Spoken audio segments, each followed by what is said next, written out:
Welcome to this week's episode of Conundrums. This week we'll be talking with Kathleen Marden.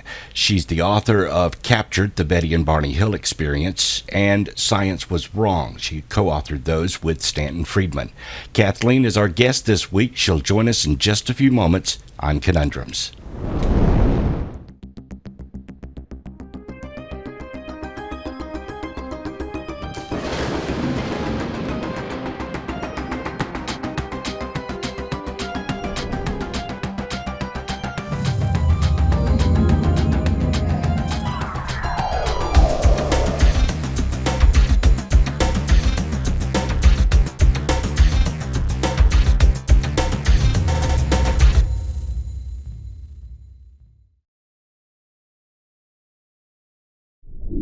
We're talking with Kathleen Marden. She is the co-author of Captured: The Betty and Barney Hill UFO Experience, along with Stanton Friedman, and also Science Was Wrong. And I believe she has a new book, or is in a new book, called UFOs and Aliens. We're going to get to that in just a moment, but let's welcome Kathleen to the show tonight. Kathleen, how are you? I'm very good, thank you. Well, you've been very busy this year, haven't you?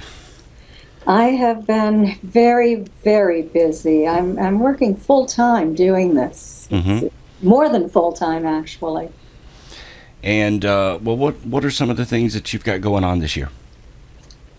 Well, I have recently been appointed by the Mutual UFO Network to serve as its abduction research specialist. Mm-hmm. And so that requires a great deal of my time, developing new protocols for abduction investigation.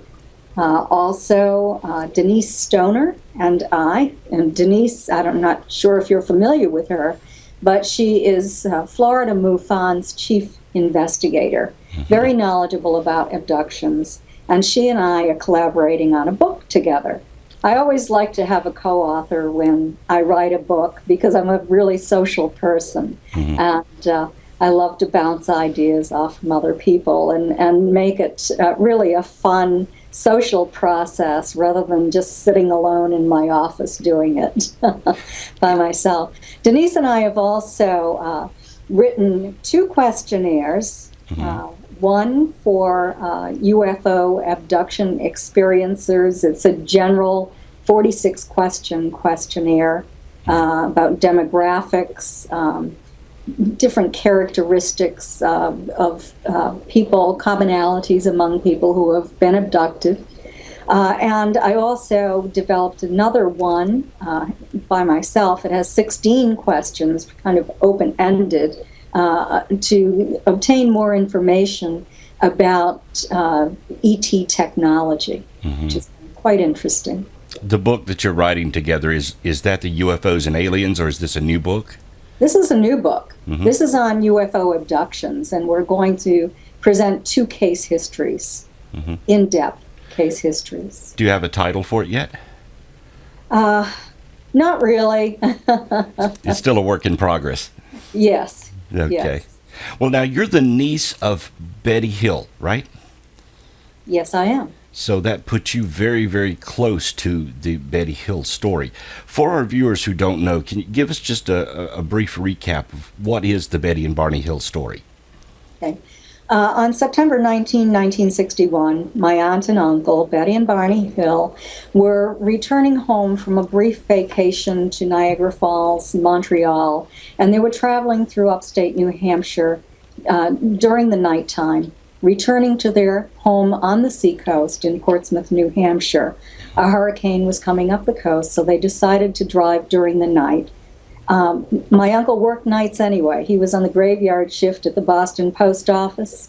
My aunt was a social worker for the state of New Hampshire, and that's why they took a vacation. She had a week off, and he had asked for a few days off. So as they're driving through upstate New Hampshire, it's a bright, starry night. My aunt is gazing up at the sky when she sees a new light in the sky.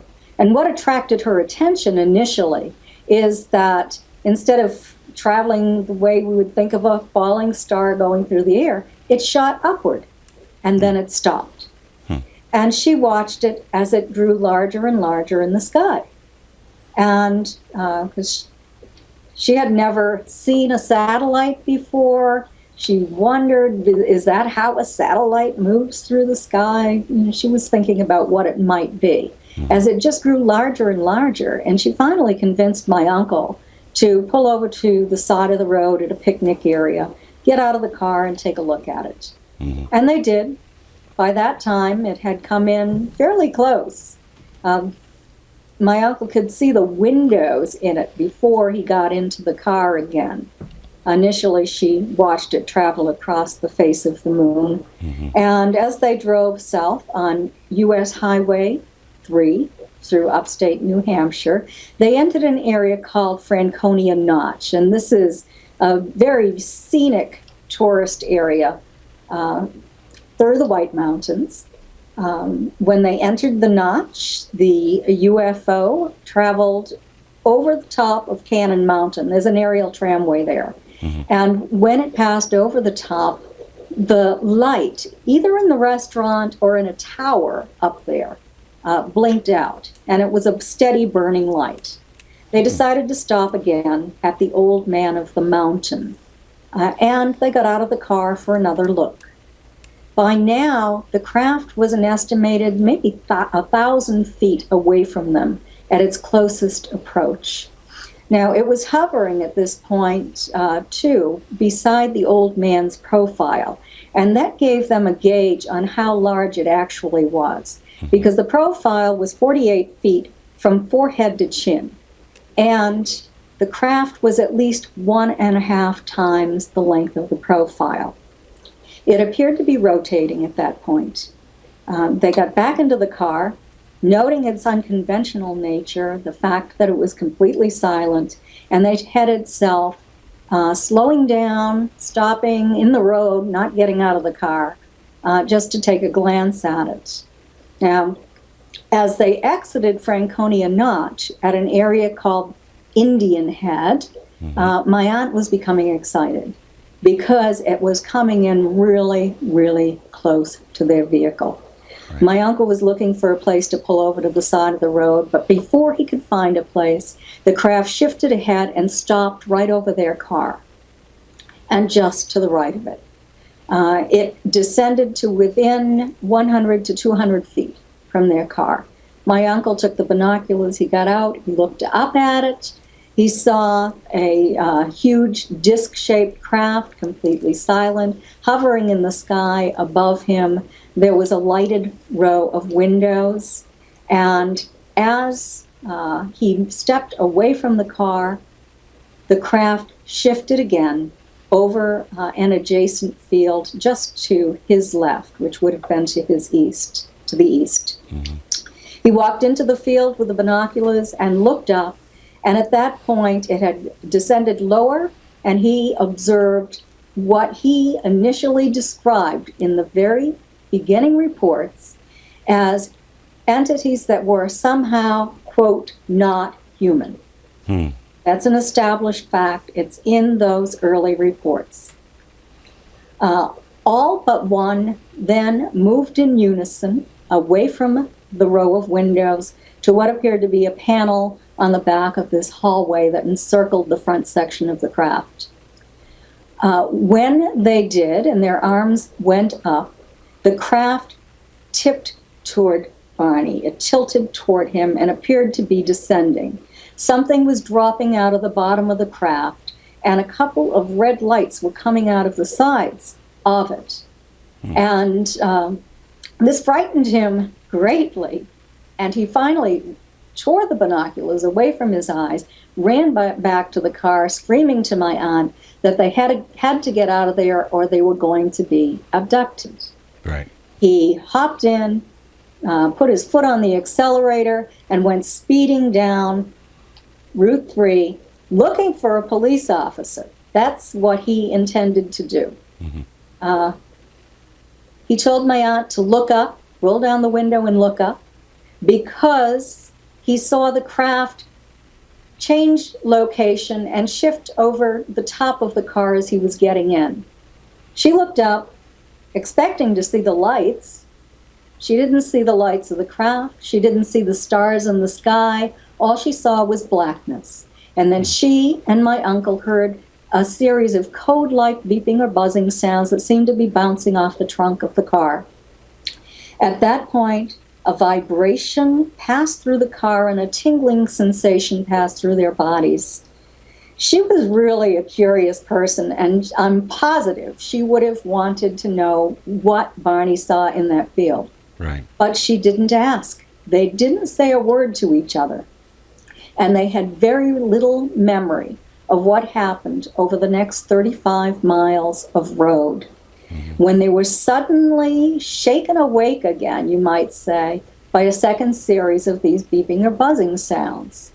Then they started talking again, they drove home, and they found evidence that was very, very perplexing and couldn't be explained in prosaic terms. And it's the time period between the beeping sounds that was revealed later in hypnosis, under hypnosis, from Betty and from both Betty and Barney Hill, of what occurred during that. And that's the actual abduction. Yes. Who conducted the hypnosis on them? Dr. Benjamin Simon did the hypnosis. Mm-hmm. He was one of the leading psychiatrists in the United States at that time. He was in Who's Who in America. He had taught at Harvard, lectured at Yale, and at a number of other prestigious colleges.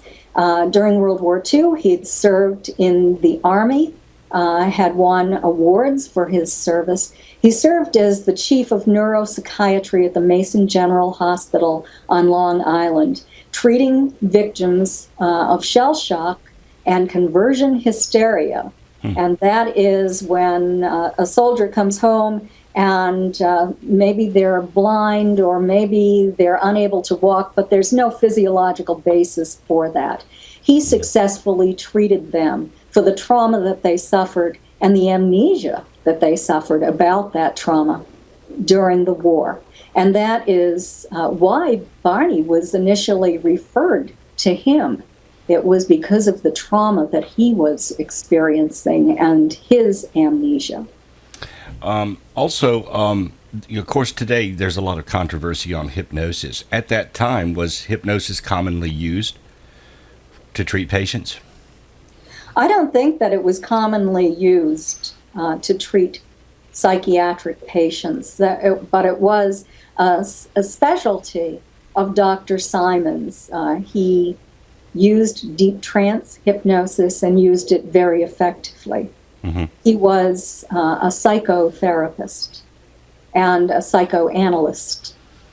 And what was his conclusions after interviewing both Betty and Barney Hill?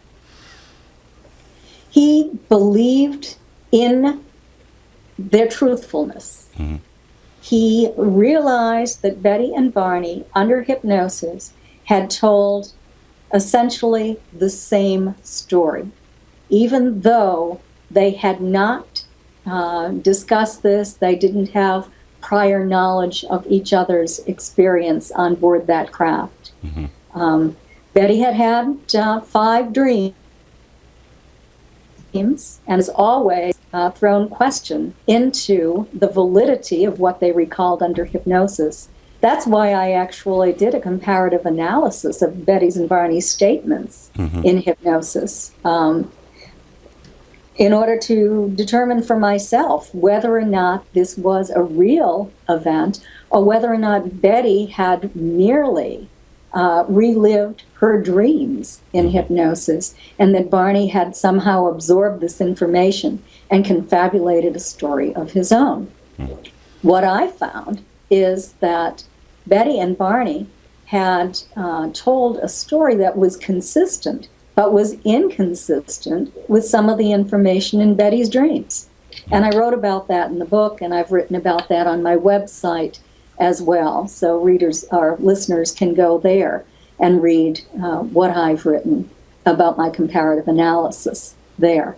Dr. Simon's conclusion was, wait and see. Mm-hmm. Anything is possible, but only science will be able to give us a definitive answer about whether or not you have been hypnotized. Because after the Condon report came out, and of course anyone familiar with that knows what a sham it was, but Dr. Simon didn't. And in 1975, he made the statement that he, considering all things, either as a psychiatrist, he had to come out and tell the world that a couple from Portsmouth, New Hampshire, that he treated had actually been abducted by aliens, or he had to come up with another viable explanation. Right. And he decided that he simply could not say that they were abducted because no one else had been, and because science had no proof of in any way that they had been. Now, you would have been very young at that point. At what point did you become interested in your aunt's experiences and started to, I guess, collect information to study it yourself? Well, let me say I was 13 years old in 1961. When The Interrupted Journey was written in 1966, I had already graduated from high school when it was released. So I was very interested early on. When Betty and Barney were permitted by Dr. Simon to remember what they had stated under hypnosis and to listen to it, they would stop by my childhood home on their way home from Boston, and I would listen to them tell the family what they had recalled. So I was in on this very, very early, but it wasn't until 1990 that I actually decided to do my own investigation on the case. I'd been hearing a lot of what I thought was misinformation. It certainly wasn't consistent with what I remembered about the case. And I wanted to set the record straight. I wanted to separate fact from fiction and write a book to let the public know what was true and what was false. What was some of the misinformation that you were hearing at that time? One thing that I read and heard on television, and Phil Klass was the first one to perpetrate this myth, this falsehood, was that Betty and Barney had only seen a light in the sky, and that they didn't realize they had missing time or anything else until Betty had dreams, and that all of this had a very logical explanation. And that's completely false. I mean, it's in the earliest reports that they had a very close encounter with a large, hovering, silent craft, and that Barney had observed beings on board that craft that he described as being non-human. It's in the original reports. It's undeniable. Absolutely. As you were growing up with your aunt there, did she often just talk about this, and what kind of things would she talk with the family about? Well, first, she was extremely curious about what happened. Of course, the dress that she was wearing that night was in perfectly fine condition when she put it on the morning of September 19th. When she took it off on the morning of September 20th, there was a 2-inch tear in the top of the zipper at the back of her dress. There was a 1-inch tear on the other side in the fabric itself.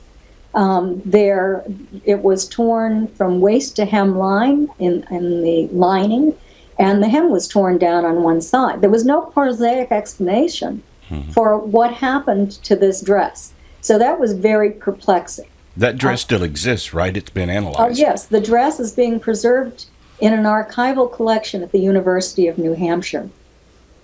I have recently given more fabric samples, hoping that someday we'll be able to identify what the pink powder is that grew on that dress.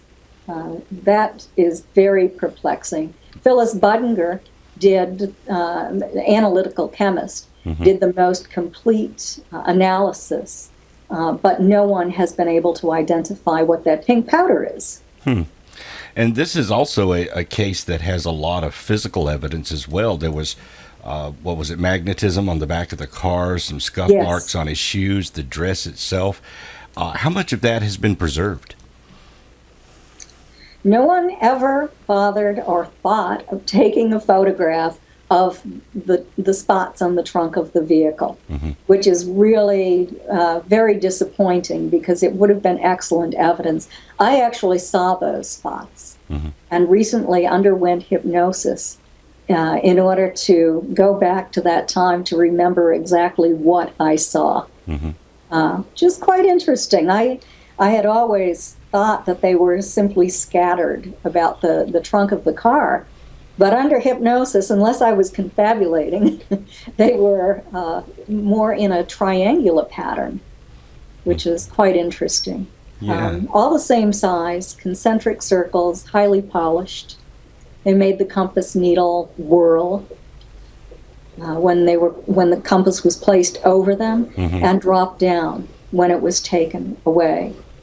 So that was very interesting. Barney's shoes were discarded by Betty after many years. She said that no one had shown any interest in those shoes for years.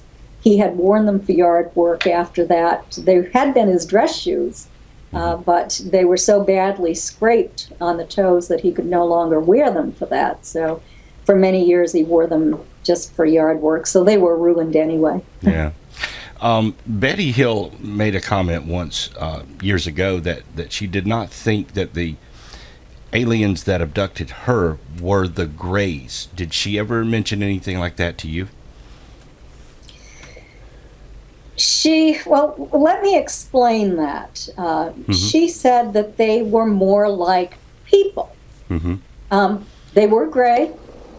They met the physical description of the taller Greys, the examiner and the leader.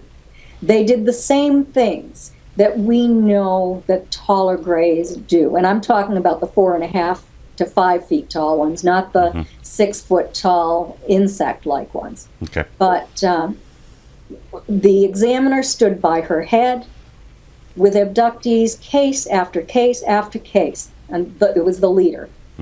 The leader stands by the head, I call it the escort, and calms the person. If the person is upset, if the person experiences pain, that being is there to comfort that person. That's exactly what happened with Betty.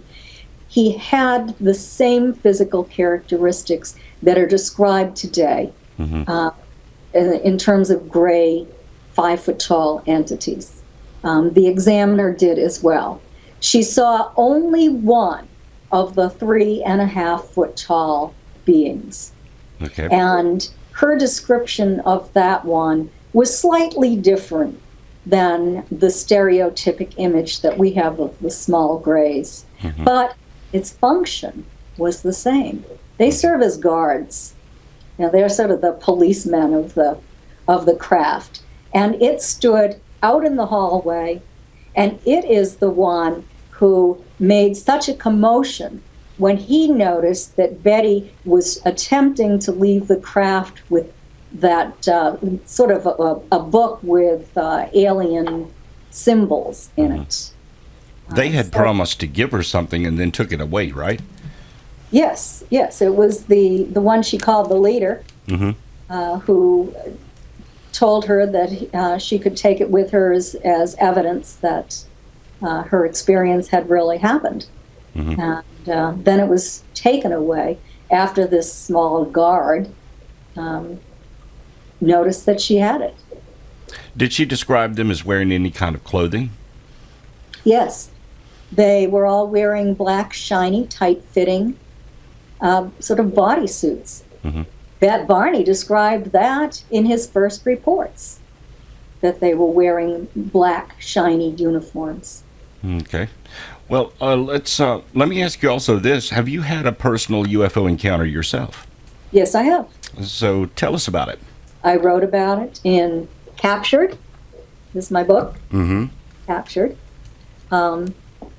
It is the encounter that I had with several family members on Country Pond, which was very close to my childhood home in South Kingston, New Hampshire. We had gone out to Country Pond after one of my neighborhood friends had observed a UFO, had a close encounter with UFO as she was walking home. And my aunt came down to investigate it, and we thought we would just go out and we would look, and lo and behold, there it was, hovering down in sort of a little area, that's sort of depressed area, and it was there. It was just glowing, kind of a lime green color, and it was almost like it was lying in wait for my friend who would walk home every Wednesday night. How big was it? How big was it? Yeah. I'd say it was probably 35 feet. Wow. And you said you saw this with your aunt, so you saw it with Betty. I was with Betty, my mother, my brother, my grandmother, and my friend. We followed it. It rose up, and we followed it to Country Pond. When we arrived there, it was hovering over the ice. It was February of the year. It moved in front of us, stopped at treetop level near us. Then we went out onto the ice to look at it. It then moved to the other side of the lake. We got back into the car. We followed it. It met up with another one, and we didn't know what happened. It was like they shut their lights off or something. I don't know. We were looking and looking. Everyone except for my mother was looking in one direction, and my mother was looking in the other direction off a bridge that crossed over to an island.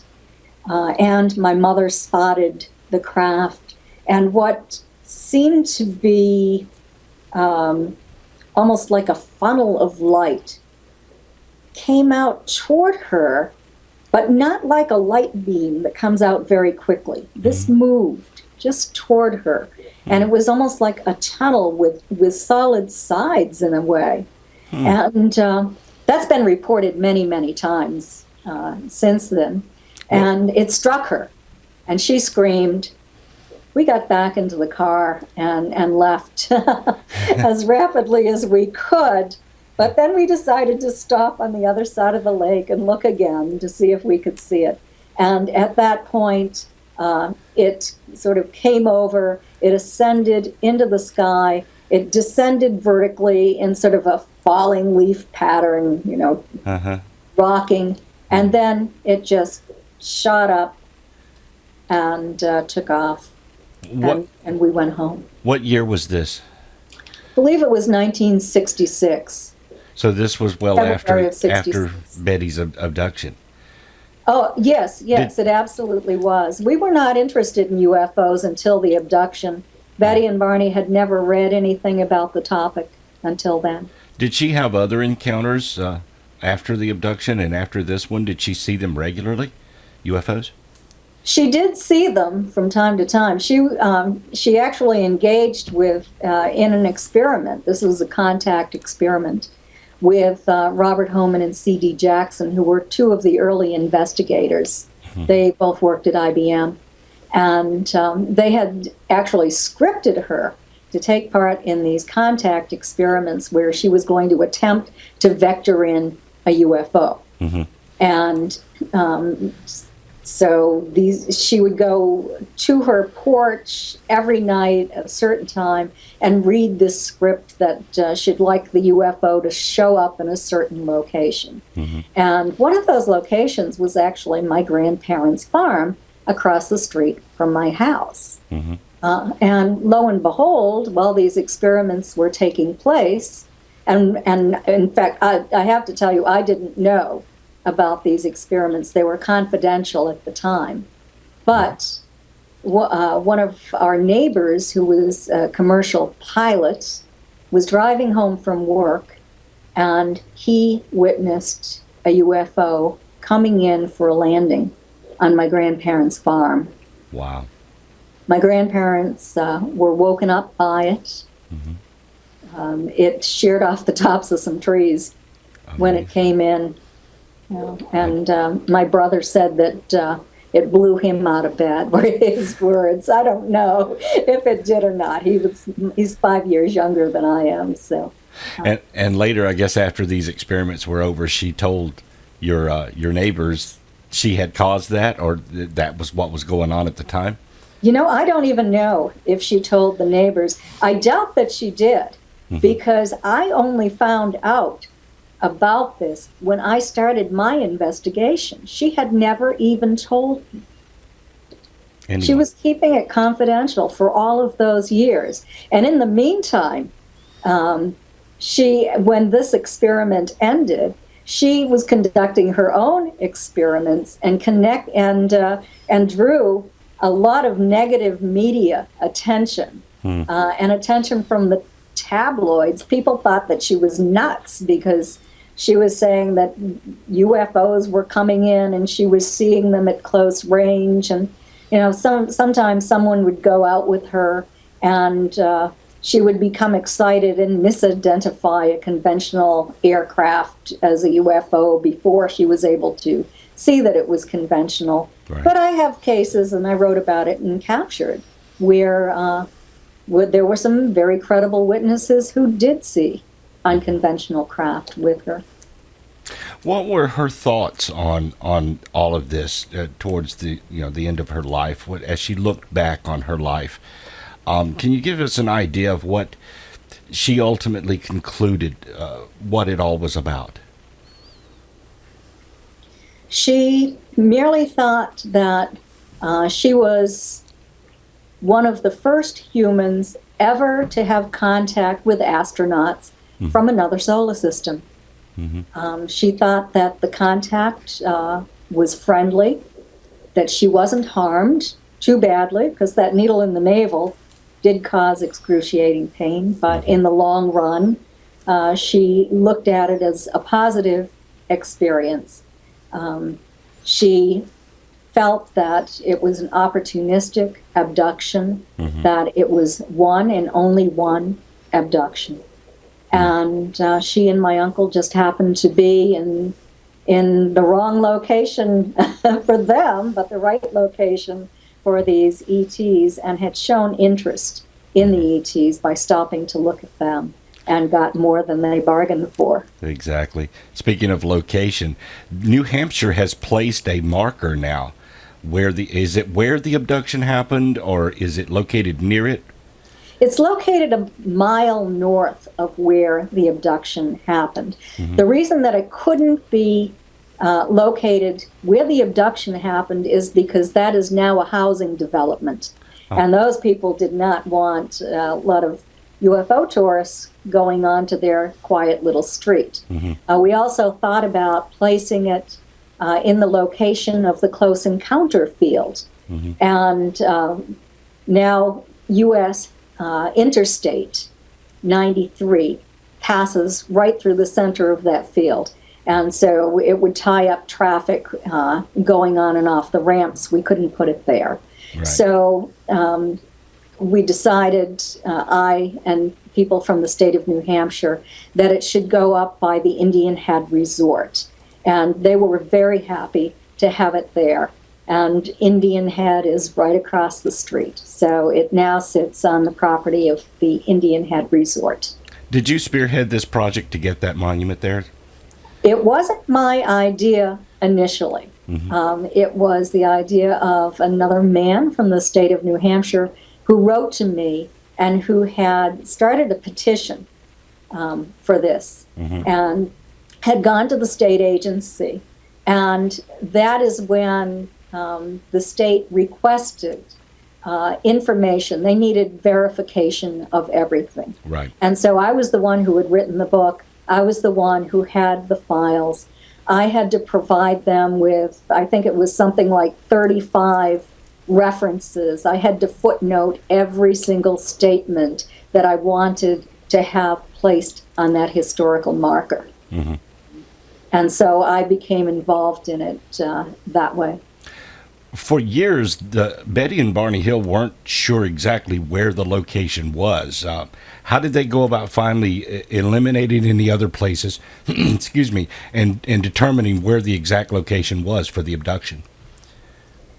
Well, they had initially started to look for the area where they saw the fiery orb in the road silhouetted against some trees. They had always had conscious recall of that and conscious recall of a roadblock. They just didn't know where it was. So they looked for several years for the exact location and couldn't find it until after the hypnosis sessions. Mm-hmm. And when they were finally able to recall more, they went out and started looking again. And it was almost as if it was automatic in a way. We had been up there on Labor Day weekend of 1965, and were all out in the car for a drive again.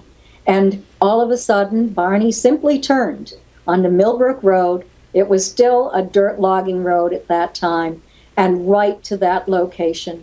They walked right out through that path in the woods to the landing area where they were abducted.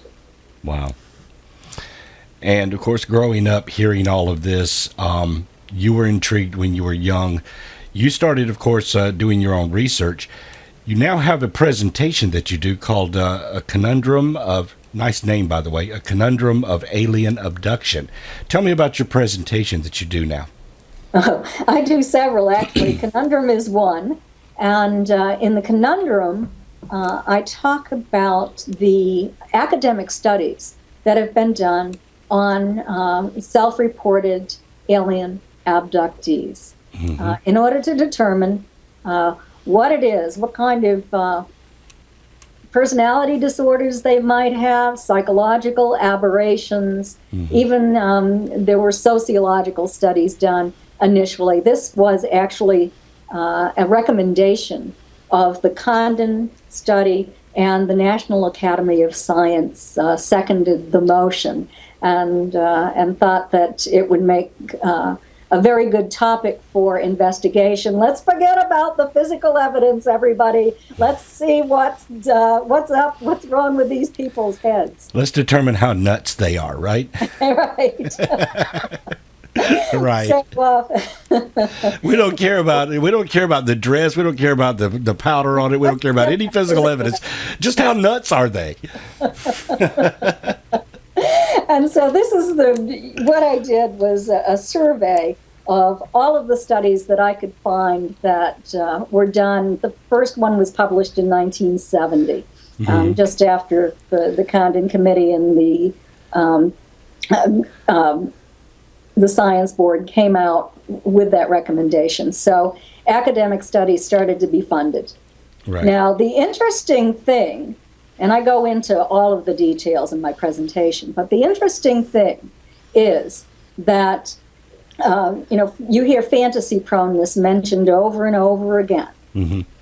Well, the people who meet the criteria for having had a real abduction are no more fantasy prone than the general population. Right. Over and over again, we find out that they're perfectly normal people having extraordinary experiences. Well, we have a small percentage, just like in the general population, who do have personality disorders or psychological aberrations. Well, sure. But no more so than the general population. And that reflects on the research. Yes. Dreams, and how do you determine between it? A lot of people say, well, you just dreamed it. You just dreamed that you were abducted. How do you determine a dream from an actual event? Well, there's physical evidence in an actual event a lot of True. times. So a lot of times you can't tell the difference between a dream and an actual event. If you're sleeping through all of it, you just wake up and there's a memory and there's no physical evidence. How do you know? Right. But that's not what happens in a lot of cases. I just had an article published in the MUFON Journal this month, and I believe that it's also on my website, and it's about sleep paralysis. Yes. And how to determine whether or not it's sleep paralysis or a real experience. And there are markers that help to identify whether or not this was a real experience. For so many people, they were wide awake when it happened. Right. If you've been an abductee for a while, yeah, there's a good chance you're going to receive a telepathic message prior to the abduction, and you might be scared to death and awake in your bedroom, trying to go to sleep but not able to do it because you're anticipating that this might happen to you and you don't want it to. Mm-hmm. Well, then these beings come into your bedroom and very rapidly, whoosh, you're up and out, and you either wake up or become conscious again inside the craft or on the examining table itself. Mm-hmm. You come back sometimes with patterns on your body. You might have burn marks on the back of your neck. You might have a pattern of black and blue marks. You might have needle marks into your joints or into your glands. Mm-hmm. There are markers. What kind of research have you done with abductees? You sat down with a large group of them like Bud Hopkins. How do you go about working with abductees? I work with abductees in several different ways. I serve as sort of a support person mm-hmm. for people to talk to. Abductees or suspected abductees, write to me quite often. Mm-hmm. And they're looking for support, they're looking for understanding, and I will talk to them. Sometimes I collect evidence from them. And, as they go through an abduction, they have no one to turn to. They have no one that they can trust to talk to who won't think that they're crazy. Right. And so I help them in order to accept what's happening to them, to understand it, and to collect physical evidence about it as well. Another way that I work with people as a MUFON abduction investigator. Mm-hmm. So I do formal abduction investigations. I'm sorry. Also a researcher, mm-hmm. and I've recently, with Denise Stoner, been working on this questionnaire that has put us in touch with a great many abductees who have shared their experiences, and we're establishing commonalities among abductees. Your previous experience as a social worker, does this help you when you're working with abductees? Absolutely. How does it help? I don't feel that I would be qualified to do it mm-hmm. without my background in a mental health field. What are some of the things that you said you had a questionnaire for abductees? Do you visit them? Do they visit you? Do you have monthly meetings? No, actually, the questionnaire is on my website, mm-hmm. And at www.Kathleen with a K mm-hmm. -Marden MARDEN.com. You can go there. I have them right here. One is the UFO abduction experiencer questionnaire, mm-hmm. and it has 45 questions. I ask people to fill it out and to give as much detail as they can. There's also a disclaimer on there, written information about the questionnaires, that I'm not forcing anyone to fill them out. If you feel that you're going to be emotionally distressed by doing this, please don't do it, mm-hmm. etc. Then I have the Abduction Experience or ET Technology Questionnaire. That's only for people who have pretty full recall mm-hmm. of their experiences on board the craft. And then I have another questionnaire for people who believe they have never been abducted. This is sort of the control group, because I want to know that what these experiencers are reporting to me aren't just common across the population. Mm-hmm. I want to know that it's just common among abductees. And I've had some pretty interesting information here. One of my questions was on chronic fatigue syndrome. And I asked only if they had been formally diagnosed with chronic fatigue syndrome or chronic or reactivating mononucleosis. Okay. 41% of the respondents answered that they had a formal diagnosis. 0.03% of the general population has a formal diagnosis of those diseases. It's all one disease, actually, called by two different names. 2.5% of the general population has those symptoms. But 41% of the people who responded to this questionnaire. What does this tell you? Amazing. What does this tell you? This tells me that I think that the extraction of hormones, extraction of glandular tissue has something to do with that. Well, that raises another question. What do you think is the purpose of abductions? Why are people being abducted? It's a very good question. I have a speculation. No, of course, nobody knows for sure what the answer to that question is.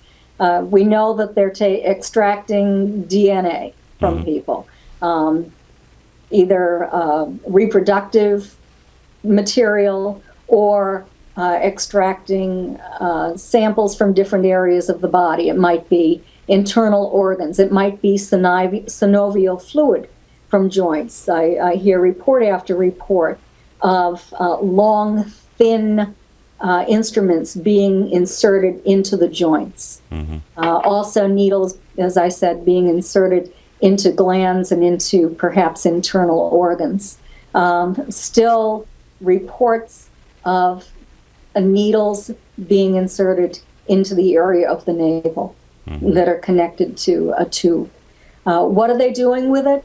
Well, David Jacobs has done a pretty good job of informing us that hybrids are being grown in a medium on board these motherships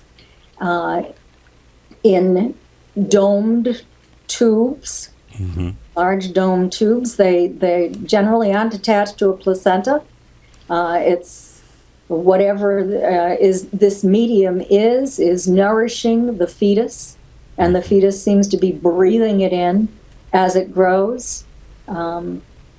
There are early, medium, and late stage, or middle and late stage hybrids reported by these abductees that David has hypnotized, and other well-known hypnotists as well, hypnotherapists. Do you think that the aliens are a threat to us?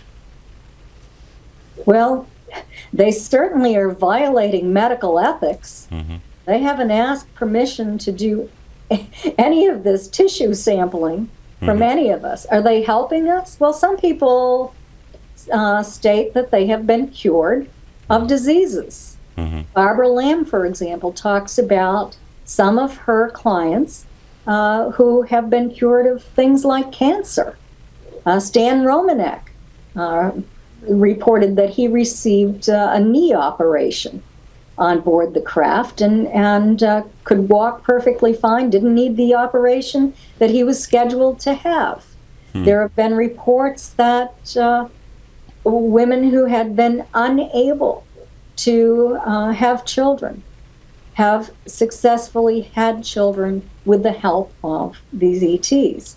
But I've also received reports from people like one person, a woman who was not engaging in sexual relations. She was celibate, had been for a long period of time, but developed a venereal disease after an abduction.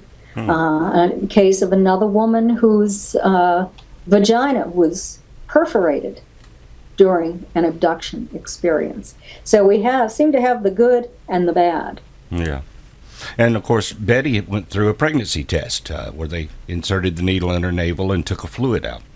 That's what, well, she didn't say they took a fluid out. She said that they inserted the needle into her navel and said that it was some kind of pregnancy test. And she said, it's no pregnancy test on this planet, don't do it.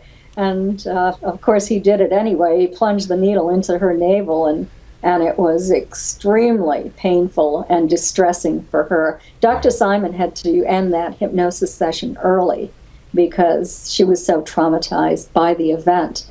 Did they take over from her? Good chance of it. That's what they're doing to other people today, apparently. You mentioned the tapes. Do the tapes still exist today? Yes. Do you have them? Yes, I do. Okay. All right. Just making sure that we still have that information. Yes, I am the trustee of Betty's estate. I have co-ownership with Dr. Simon's estate. Mm-hmm. So all of the things that she collected after this, you own them now. The bust of the alien that she had done, I think. I donated that to the archival collection at the University of New Hampshire, along with a lot of her files, but I have retained a copy of all of her files and more that I have added to it with my own research. And she had books? Did she have a lot of books on the subject? Yes, she did have a lot of books. The University of New Hampshire has some. I have the ones that she gave to me, and I also donated some to the Mutual UFO Network. Okay. Speaking of books, movies, films, your book is going to be made into a film, correct? Yes, it is. It's called Shades of Grey. How's that project moving along? Well, we have a signed, executed contract now. That just took place last week. And so Bryce Zabel is gathering thoughts and ideas on how he's going to present this in a screenplay. There's so much information, he sort of has to narrow it down. But we're really very excited about all of this. Yeah. And so it's going to come together. And I'll be working with Bryce on this, supplying information to him. And Stan will as well. Like a script advisor? Yes. Will you play a part in the movie? I have no idea. I know that I probably personally won't play a part in the movie, but I suspect that I will be written into it because the book is told pretty much from my perspective, even though initially when I wrote it, it was in the first person, and then when I invited Stan to write the chapters on the star map and on disbelievers and disinformants, then I had to change that and put it into the third person. Right. But, did Betty benefit in any way from the movie that was done in the 70s? Financially? Yeah, I guess. I guess they paid her for that, right? Oh, yes. Yes, you are paid when you sell a screenplay and when a movie is developed from it. Did she ever do conferences? Did she ever speak at conferences? Yes. Okay. Yes, she did. I wasn't aware of that. I've always seen her on documentaries, but I didn't know she actually went in and spoke at conferences. I guess none of do any of those exist on tape today?